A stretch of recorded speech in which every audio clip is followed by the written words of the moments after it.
Good afternoon.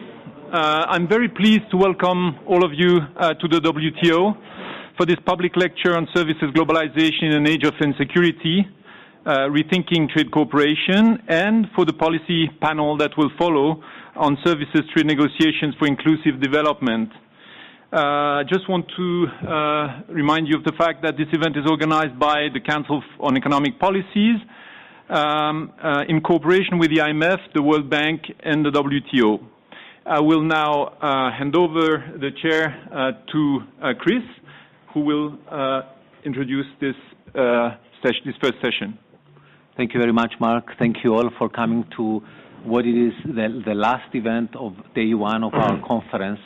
I know some of the people who attended the previous part of the conference are a bit tired. I know for the rest of you, perhaps you are tired because it's the end of the day, but we could not have a better speaker to wake us all up in Aaditya.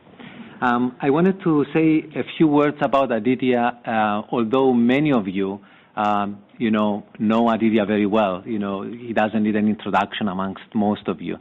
But I'd like to spend just a couple of minutes for the rest of you. I would like to start with a couple of things that Aaditya is doing right now, a couple of things that he has done in the past, and I'd like to finish with my own perception of how I read his work and how I see his contribution in Washington and also around the world with his work.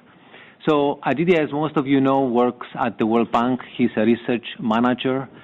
His division basically focuses on trade policy and on trade research.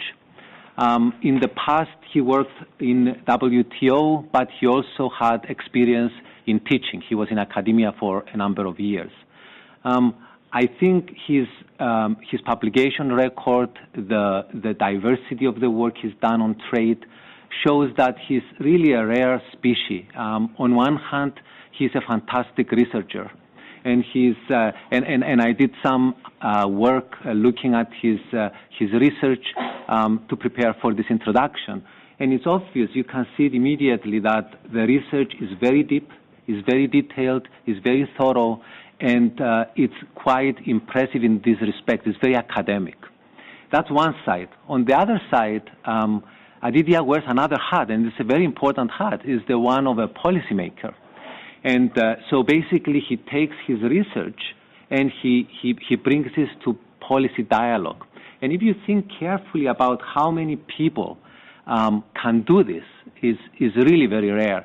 Someone who does very deep research, usually we think of an academic guy doing that, but then bringing it very seriously into the policy dialogue, which of course he has to, because he has to talk to policymakers, he has to give advice to policymakers.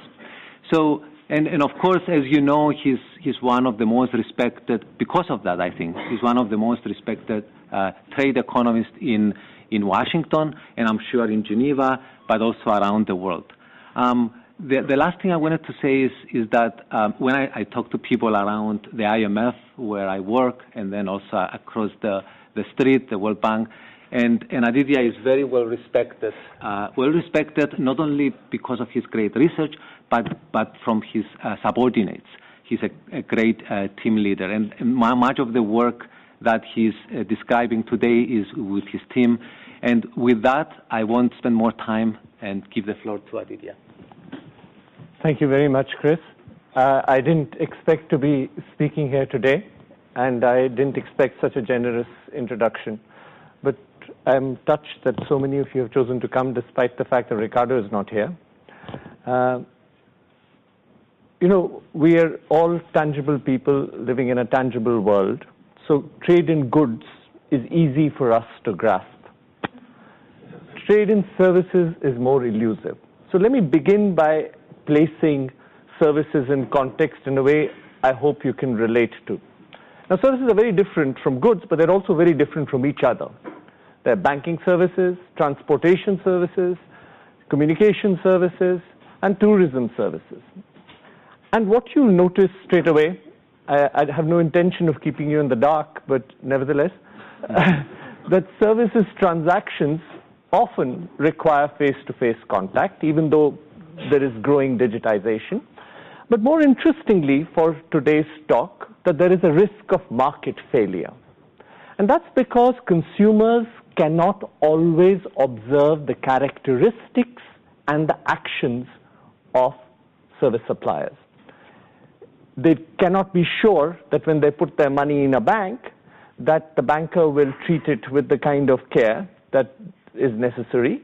And when they arrive at a hotel and see an innocent receptionist, that he might be a psychopath.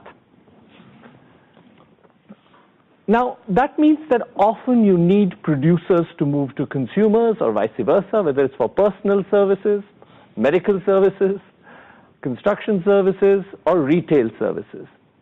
And in each of these cases, you need regulation to protect consumers. Now, markets are changing. You have, where you had conventional fixed line telecom, you have digital communication, you have telemedicine, mobile banking, and ride-sharing services are emerging. And what is interesting is that many of these services are now possible because technology is reducing, but not eliminating the need for face-to-face delivery. And again, more interestingly, that the traditional paternalistic regulation is creating space at the periphery for the emergence of new, currently less regulated services. Now, having placed this in context, I will also say something that is obvious to all of you, that we take a very wide notion of what trade in services is, not just focusing on cross-border trade, but people moving to consume services, investment in other countries to create branches and subsidiaries, and finally, people moving. So given the wide scope of, or the notion of trade in services, you can imagine that the state of services is profoundly affected by trade in all these multiple dimensions. Let me give you a sense of what I'm going to try and do over the next minutes that we have. I'll make 4 points. That first of all, digitization and demographics are driving services trade, but there is divergent globalization in the sense that some countries are being able to take advantage of these opportunities, but many are not. There has been huge unilateral opening of markets, but there are still big barriers and still big gains to be had. The third, that for success both in domestic reform and exports, you need much better regulation. And finally, and I think this is perhaps of greatest interest, so I will try and spend most time on this last and rush through some of the earlier bits, is that if we are to revive successful trade cooperation, we need to look beyond trade. And we need to think about cooperation on other dimensions, especially taxation, and most important, given the importance of market failure in services, on regulation.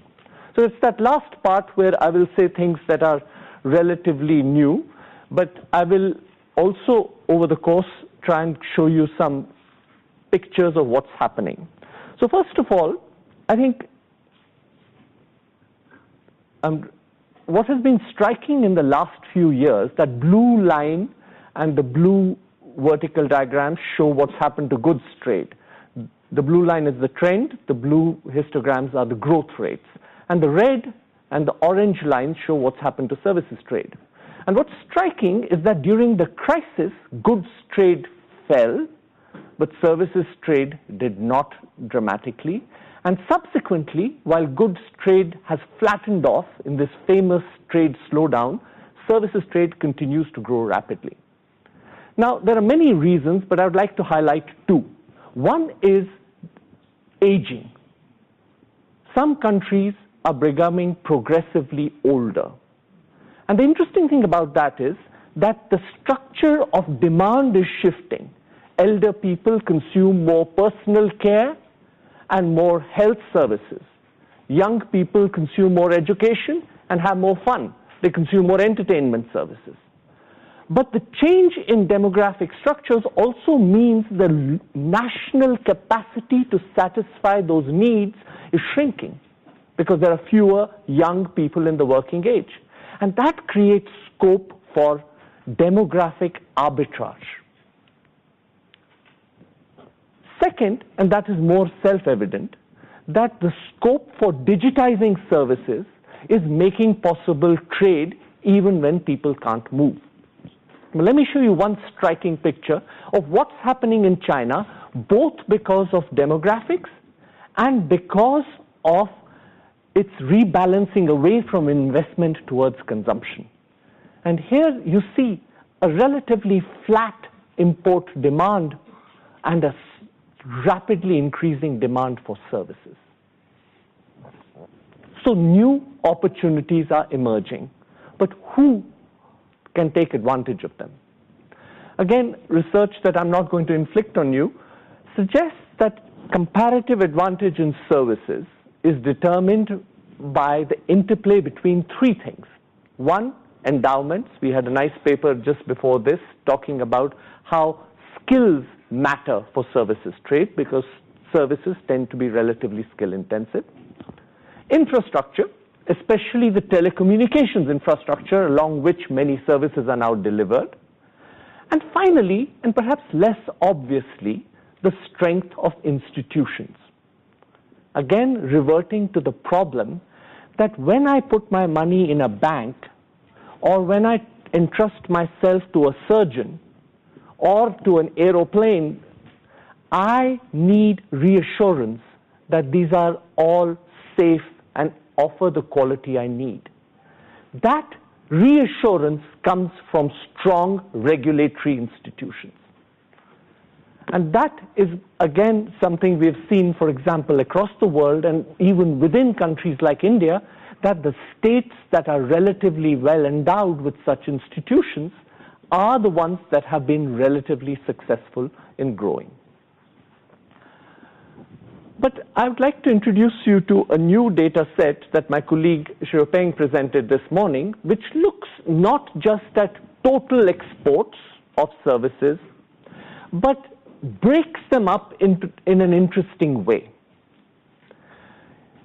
Say, take financial services. You can export them directly to the rest of the world, or you can export them indirectly when your producers of cars, shoes, and corn buy financial services locally. Their exports, in a sense, embody those financial services because the value of those exports includes also the value of those financial services they bought. So I'd like to show you this picture now. On the horizontal axis, I measure how much is exported directly. On the vertical axis, how much is exported indirectly. This is the last obscure chart I'll inflict on you, so please be patient. Each great country has been reduced to a dot here, and your location tells you how much you're exporting either directly or not. This bottom quadrant, inhabited today by countries like Greece, unfortunately, Christopher? I come from Cyprus. I object. Sorry. And Russia are countries which are today not sufficiently, don't have sufficiently well-developed financial services, so they neither export much directly nor indirectly through other sectors. As the sector develops, or perhaps it is protected, you have countries like India and China where you are selling indirectly to local producers but still are not competitive enough to sell to the rest of the world. And then you move to the stage where you have countries like Netherlands and Austria, which are both exporting a lot indirectly and directly. But the most interesting countries here are Great Britain out there and the United States. And this is an example of countries where the financial services sector has developed so much that the rest of the economy has withered away. As Xiaopeng said, the smartest people stop becoming engineers and become stockbrokers. This is what has been referred to as mature deindustrialization, and this is the first great source of anxiety. The anxiety that as you move away from tangible manufacturing, you are now placing yourself in this intangible world where productivity might be lower in terms of growth and employment opportunities might be fewer. Now, business services present an interesting different dimension. Here again, instead of leading you through the whole gamut of what is happening, you see at the bottom right-hand corner, India, a developing country, which seems to have skipped the stage of first feeding its own industries, information, technology, and business services, and moved directly to a stage where it has become a successful direct exporter of business services without the development of other sectors which could feed upon its own capacity. And this is what has been referred to as premature deindustrialization. And here again, you see op-eds written about what does the future hold for us if we skip the stage where manufacturing would pull millions of people out of poverty into labor-intensive jobs. Now here, one piece of interesting news, again based on a new data set, which looks at not just employment within a firm, but also the indirect employment that's created in other sectors. And you look at, for example, a sector like information technology. When a company like Infosys exports software, it employs relatively few skilled people. But when those skilled people eat, travel, work in buildings, there is a huge amount of indirect, unskilled employment created. Now, it's true when you compare it with manufacturing that services uses much more skilled in green relative to unskilled in maroon. But what is striking is that the total amount of unskilled employment in services for $1,000 of exports of services is actually greater than the total amount of unskilled employment created by $1,000 of manufacturing exports, and comparable with the kind of employment that Chinese manufacturing exports are creating. The moral is that what constrains unskilled employment is not the high skill intensity of services, but the low availability of skills. India's dysfunctional education system, which produces unemployable people, is a bigger problem for the employment of the counterpart unskilled than the fact that you have services are skill intensive. So that's one reason why we people who are working on services must not be embarrassed about what we offer. The kind of employment pessimism that has characterized the writings of people like Danny Roderick, I think is exaggerated. And we need to take greater pride and have greater confidence that what we are doing is not just for the elite, but can lift ordinary people into better situations in life. So that's the first part of my presentation, that there are opportunities, but to take advantage of them, we need both better institutions and to regulate and to produce skills. The second part I'm going to start now moving quickly through, because this is stuff that I've said before, and that relates to what does the policy environment look like. I should acknowledge that, this is work that we did several years ago, and it's been improved on by work that Hildegund, Sebastian, the two Sebastians, and I'm sure others who have done excellent work at the OECD, and now with Juan Marchetti, Jocelyn, Shure Gutierrez, Ingo Boscher, we are actually improving on that work, also building a much better, more comprehensive database, collaboratively with the WTO and with support from the OECD. But this is a picture. The darker colors represent more restricted markets.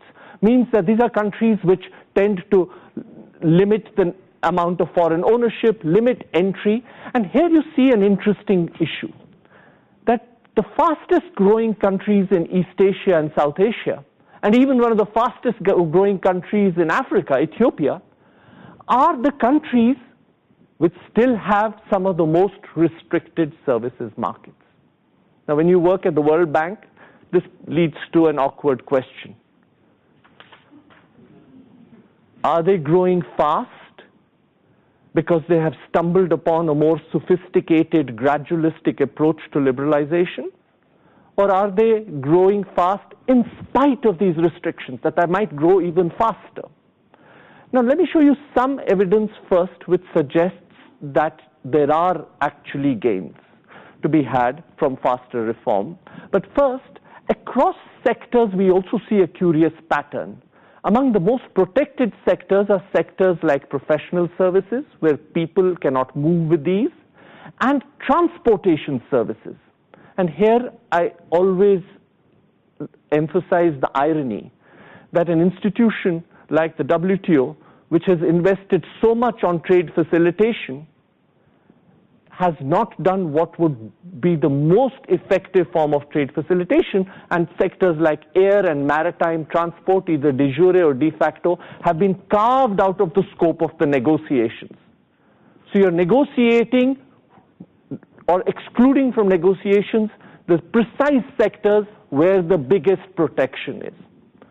But let me show you evidence now of, even if you have a manufacturing fetish, whether you're Mr. Trump or Mr. Modi, the best route to getting better manufacturing performance is through upstream services reform. Our research and research that others have done even better shows that the biggest gains to the Indian manufacturing productivity came not just from removing tariffs or licenses in manufacturing, but from improving the availability of telecom, finance, transport services through the significant but still incomplete reform that India has implemented. Trade facilitation, the biggest gains would come, for example, from doing what the Africans have just declared, to create an open skies agreement which would dramatically reduce costs and improve connectivity. But it's not just about reform in developing countries. Their ability to penetrate foreign markets today is restricted by burdensome regulation, which requires their professionals to jump through multiple hoops and hang around for years waiting to qualify.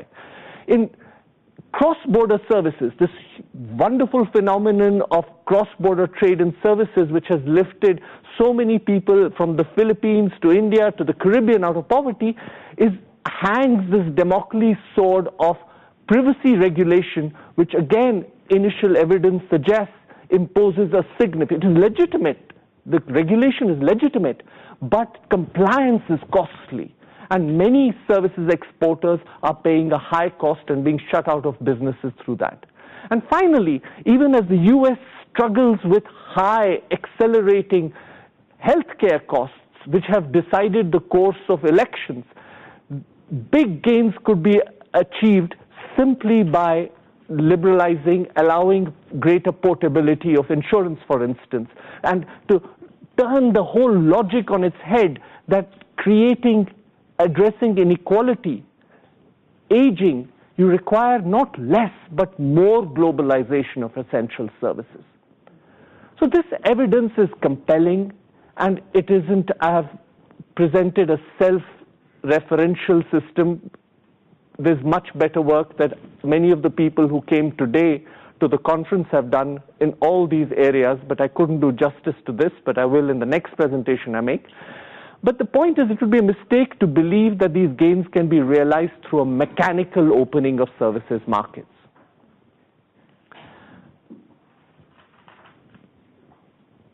There is now a range of case studies and work which show that your goals are three. One, you want greater efficiency in the markets, but you also want, precisely because of the market failures, whether it is informational failures in professional or financial services, or concentration in telecom, transport, and the new digital services, you want markets to be stable, reliable, and competitive. And you also want to improve access to services, because that's a dimension our conference didn't do justice to, and that's why I'm going to spend some time on it, that inclusiveness will not necessarily be delivered by the market. More is needed. And so you need three instruments to deal with the three. That you need liberalization to get better efficiency, you need regulation to deliver stability and reliability, and you need policies to improve access to services. And how you do this, in what order, is far from clear. And for my fellow researchers, this is the class of questions we really need to think harder about. Instead of churning out just advocacy pieces saying how good trade is, and since my esteemed colleague Bob Koopman has just come in, who's the chief economist of the WTO, we need to look beyond advocacy and think harder about how can we ensure that the gains from trade are more equally distributed. And just now, I'll race through one set of pictures, but if you're interested, this is drawn from a book that we did some time ago. It's a story of Zambia. Now, there's no doubt that it developed and benefited a lot from services reform. Across sectors, access to service improved dramatically, often due to technological change. But despite the openness, it's striking how unequal access to services. One statistic sticks in my mind. There are 10 million people in Zambia. 5,000 people hold 90% of the loans. Zambia followed Switzerland in allowing its national airline to be liquidated, but access declined. Why? And here is the irony. Where Zambia could have liberalized unconditionally without waiting for other things being put in place, it did not. It held on and persisted with a monopoly for a long time, and even though there was no national airline, other airlines were not allowed to fly freely, in the hope that one day, like a phoenix, the national airline might come back. So the costs of protecting an imaginary airline were worse connectivity. Its comparative advantage, the Zambians always say that their country has amazing wildlife, as good as anything in Tanzania and Kenya, but a licensing system has crippled domestic enterprise.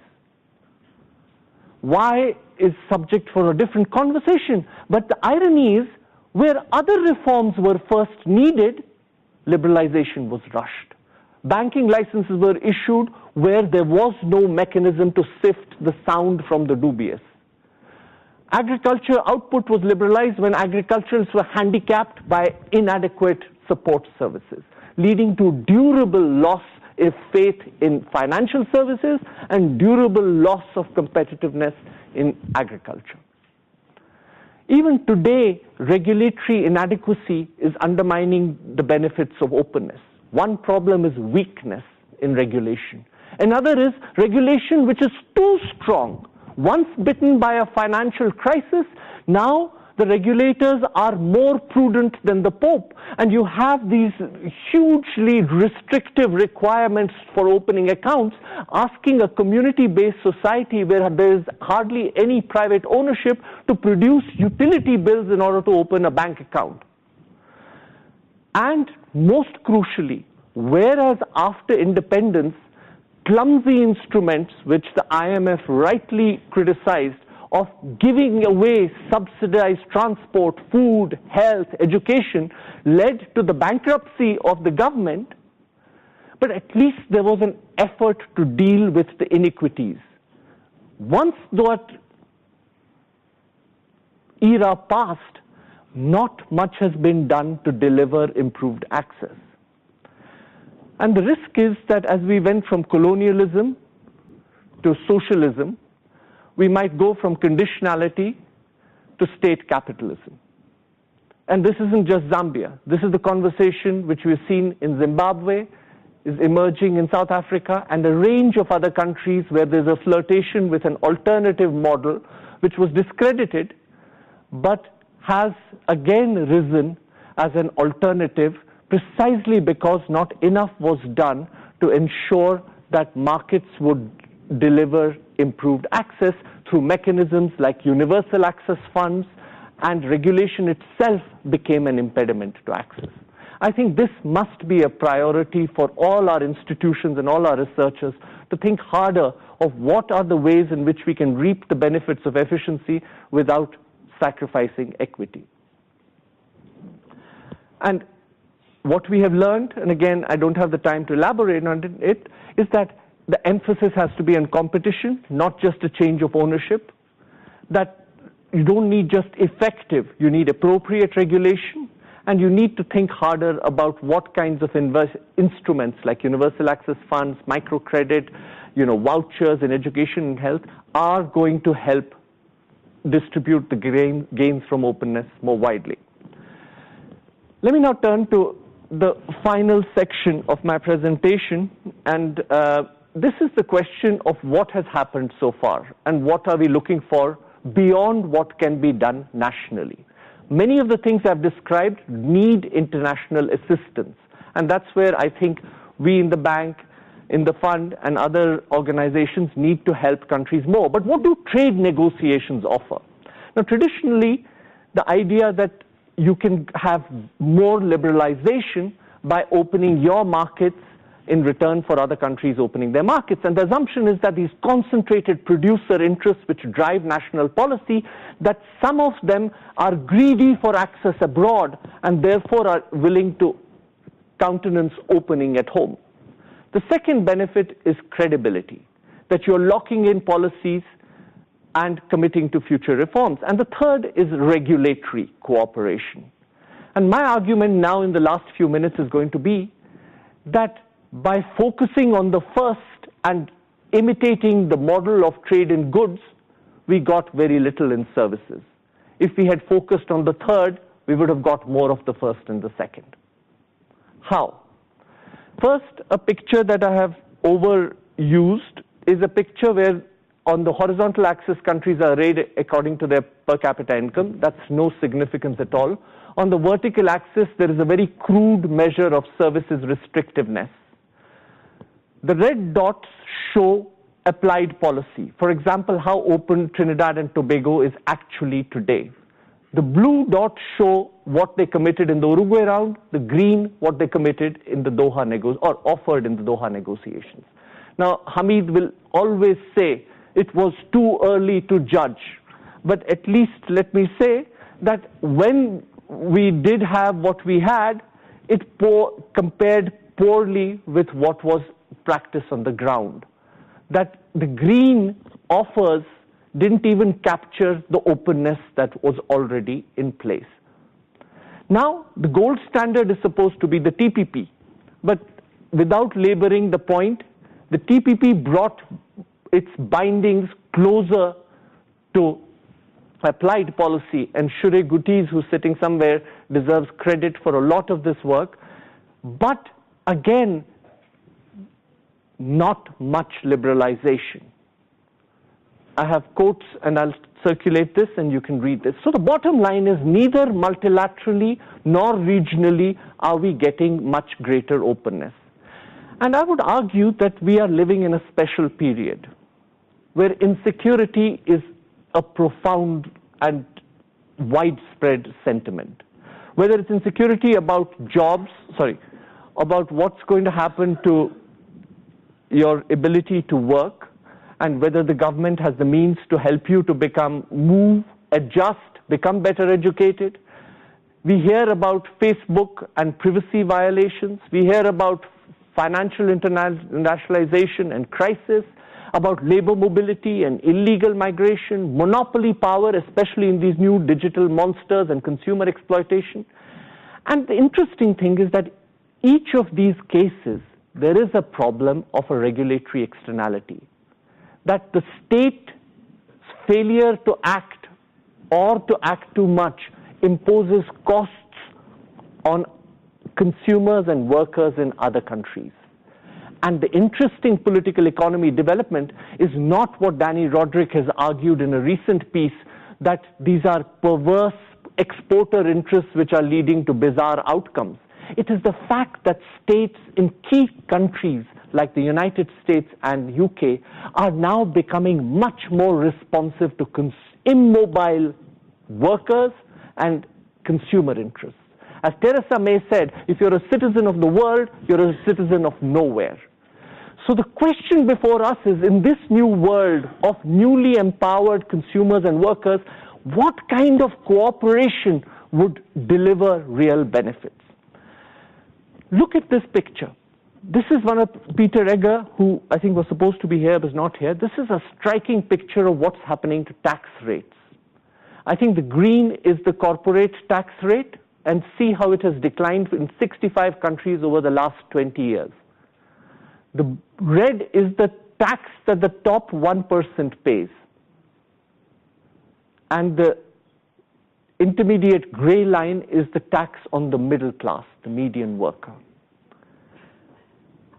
The fact that the winners from globalization are the most mobile, whether it is capital or skills, has created this bizarre situation that that globalization itself has made it difficult for the state to mobilize the resources to compensate the losers.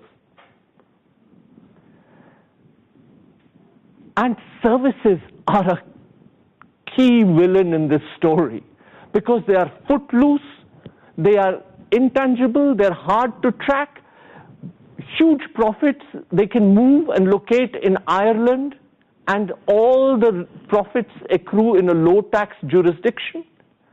So we can't be innocent and say this doesn't concern us. It does, because some of the most serious frictions will arise in how services incomes are taxed. And already the EU and India are moving towards a model where they are thinking of destination-based taxation. An irony when the US budget contained a proposal, albeit in a slightly distorted form, for destination-based taxation, there was an outcry. But destination-based taxation is exactly what's at the heart of the EU's proposal, that you tax where incomes are earned, where sales are made. And we can talk more about it, but I would conjecture that instead of waiting for eternity for a tax harmonization, which is neither is going to happen or should happen, maybe the de facto cooperation will come increasingly from destination-based taxation.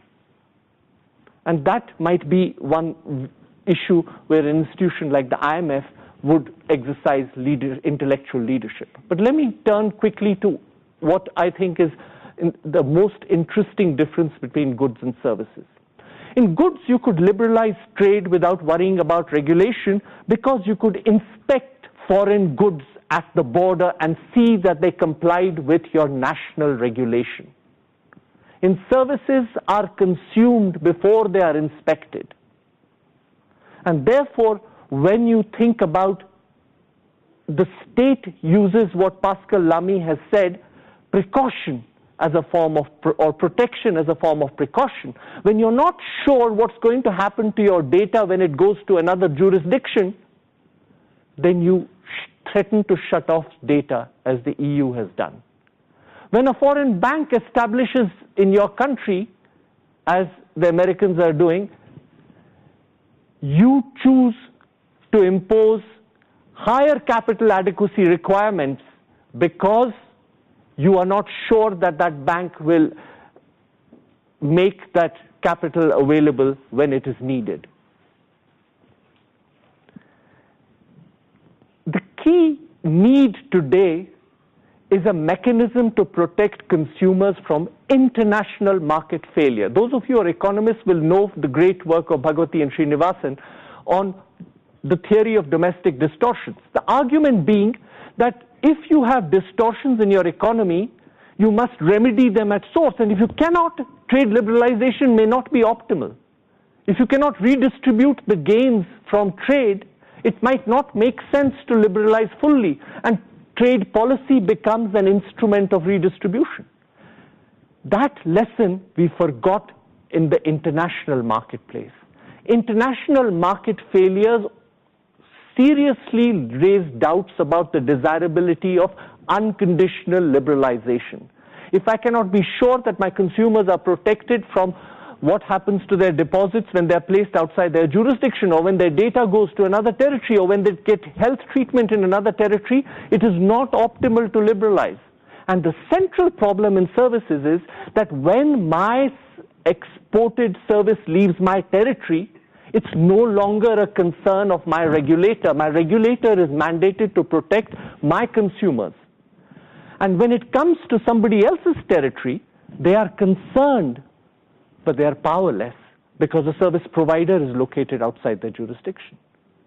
And that central fact, it strikes me as embarrassing for myself, became starkly evident to me years after working. And even now when I communicate it, I'm not sure I'm communicating the problem as clearly as I should. But let me show you a picture.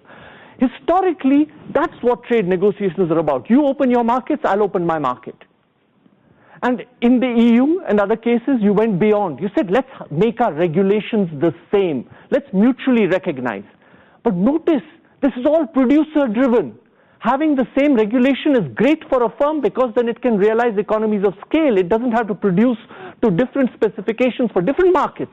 But it doesn't ensure that the US and EU could have identical privacy regulation and yet not take care of citizens outside their territory. What you need is a new bargain, a commitment by exporting countries to watch out for the interests of foreign consumers in return for market opening. Now you might say, this sounds like fantasy. And let me show you why it is actually happening. When Max Schrem's boldness led to the European Court of Justice ruling that the safe harbor agreement between the EU and US wouldn't work and data flows would be cut out, what you needed was precisely this bargain. The US was not going to improve its privacy standards. All it was going to do, and what it did, was promise to protect the privacy of EU citizens to EU standards. That promise by US firms was ensured by US regulatory agencies. That's the striking novelty of this whole deal. It wasn't no trade agreement kept data flowing between the EU and US. It was a special deed, a commitment by the exporter to protect the interests of foreign consumers without changing your national regulation across the board. That's at the heart of this safe privacy shield. And that's also the most innovative aspect of the TPP provisions on data flows. The TPP, if there's one thing it did which was completely new, was a clear, strong commitment by members to allow data to flow. But people haven't noticed the quid pro quo. The quid pro quo was a legal obligation on exporting countries to protect the interests of all consumers in the territory.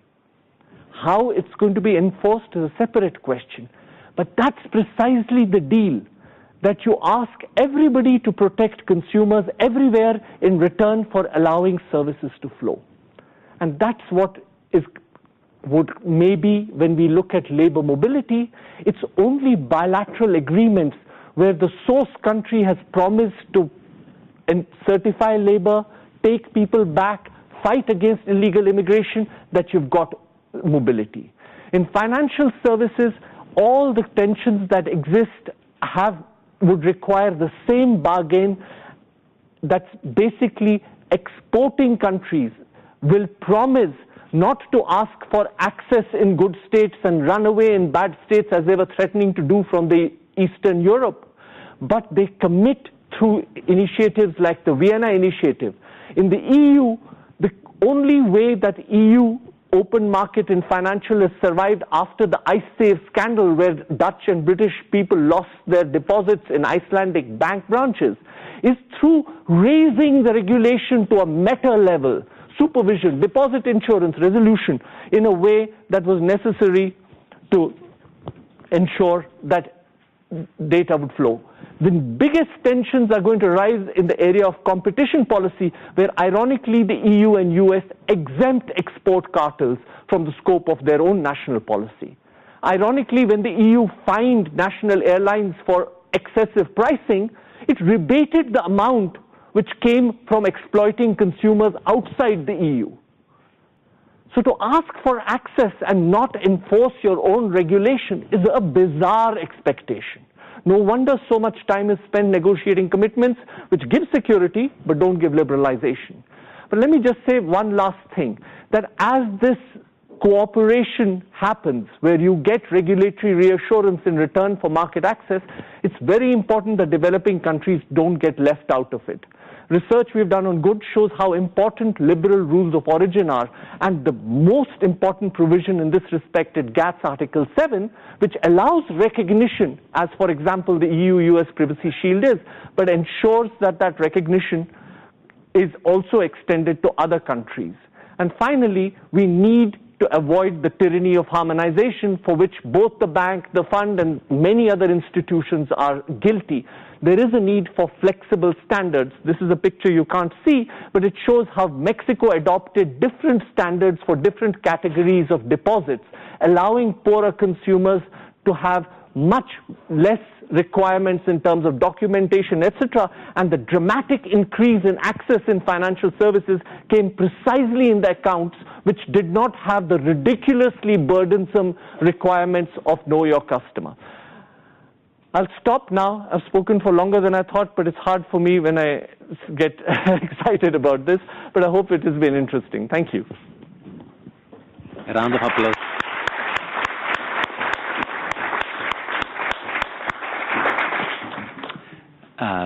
Thank you very much, Aditya. A brilliant and thought-provoking speech. We have about 10 minutes for Q&A. I'd like to ask to present your question, state your name, affiliation, and keep the question very tight, very sharp. Thank you.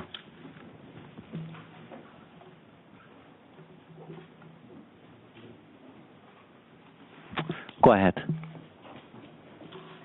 Thank you. My name is Hector. Next time, come time.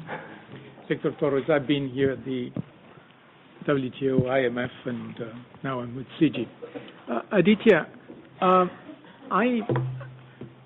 I may have missed something, but you made a forceful argument about promising to protect consumers in the importing market to gain market access, right?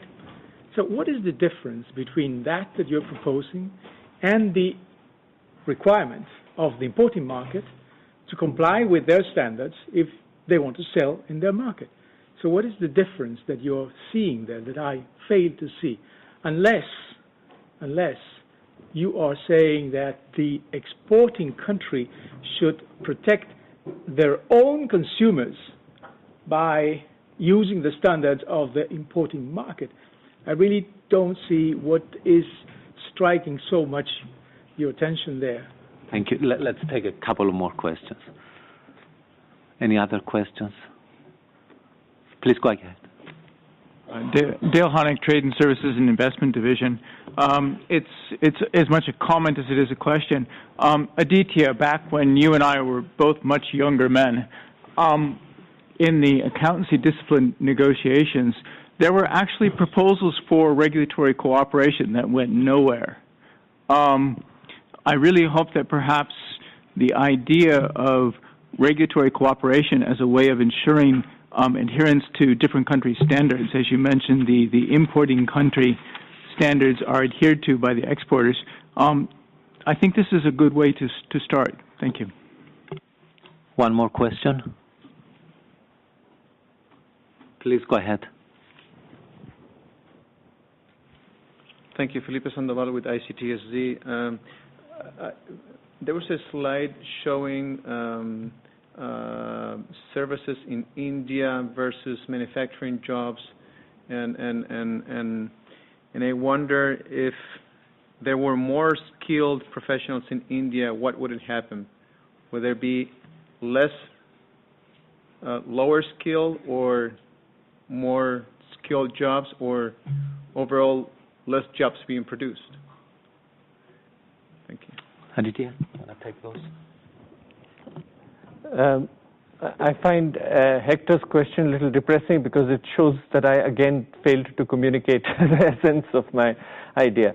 The key difference is an importing country can always ensure its standards when things are produced or delivered in its jurisdiction, when it can inspect them before they're consumed.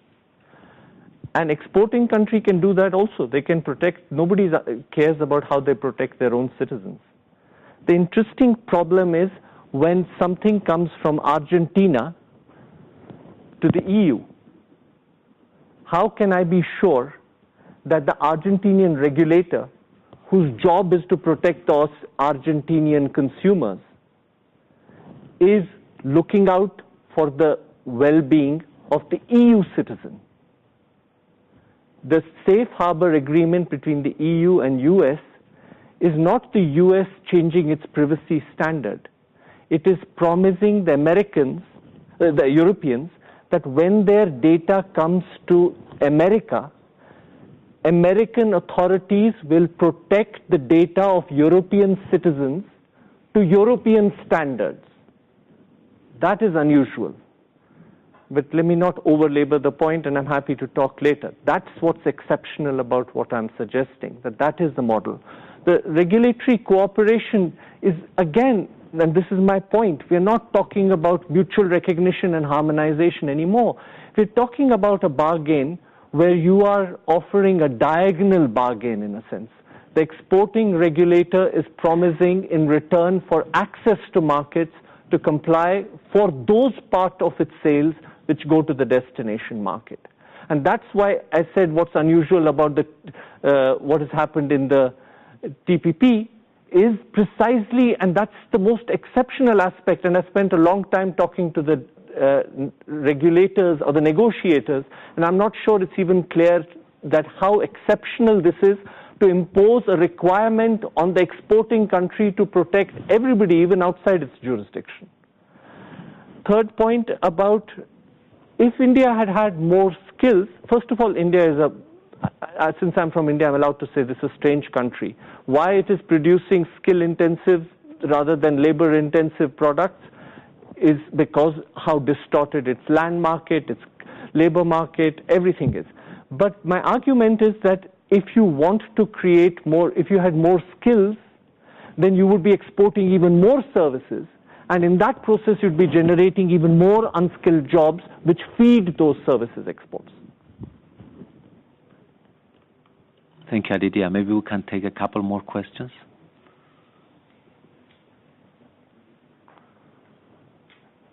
I think we've actually even finished in time. No. And out there at the back there. Okay. Thank you. And as usual, congratulations, Aaditya. You never fail to fulfill expectations. I just have a question that popped into my mind now, just as a result of a side conversation I was having with Joachim. The model that you explained about the cooperation between the EU and the US and the Safe Harbor Agreement is a very interesting model, of course, and it worked at the time, and now they've come up with something that more or less based on the same concept. But considering the power and weight of these two partners, can one actually easily assume that this kind of arrangement would work between countries with different negotiating power or different size of markets, because it involves a certain level of political pressure due to the size of the market in order to get into that kind of arrangement. So how can we translate this into a multilateral approach? I think, sorry. Is this a follow-up question? And then there's a gentleman in the back. Please go ahead quickly. Hamid is very diplomatic, so I'll put it more brutal. I mean, what you're describing in the privacy shield is, for me, not an example of a cooperation. It's an example of hostage taking. So the United States is desperately needing the data from European customers. Europe is in a perfect situation to say, if you want it, be damn sure that the data we submit to you, you will have to comply with our standards. And I think to some extent Europe has the market power basically to exercise hostage-taking. Thank you. The gentleman in the back. Thank you, Chair. I appreciate your presentation and the way you look at the issue. You mentioned Ethiopia. I'm from Ethiopia. You mentioned Ethiopia as one of the restrictive policy in those areas of services. In all countries and governments usually prefer the citizens, the national interest. Does it matter who provides the service if at the end growth is registered? Thank you. I think, again, both are very thoughtful, interesting questions. And I think, as you said, it is a kind of hostage-taking. And that hostage-taking induced Hector's country immediately to change its privacy law exactly to match the EU law. Philippines, for example, was trapped when they started switching their privacy law to match the EU. They had legislation.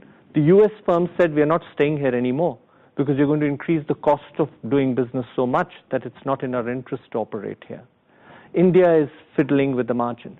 So I think you're absolutely right. But I would say one idea is that today it started with hostage-taking, but Hamid will also notice that that agreement in the multilateral context creates a valuable foothold for all other countries precisely through the mechanism of Article 7, which says that the moment you extend recognition to one country, you cannot use it as a way of discriminating against other countries where the same conditions prevail, and you must give an opportunity to other countries to negotiate comparable agreements. Now, how far that will be possible, because the EU itself has been cheating by notifying recognition agreements within its members under Article 5, which is a regional agreement provision and a closed user group.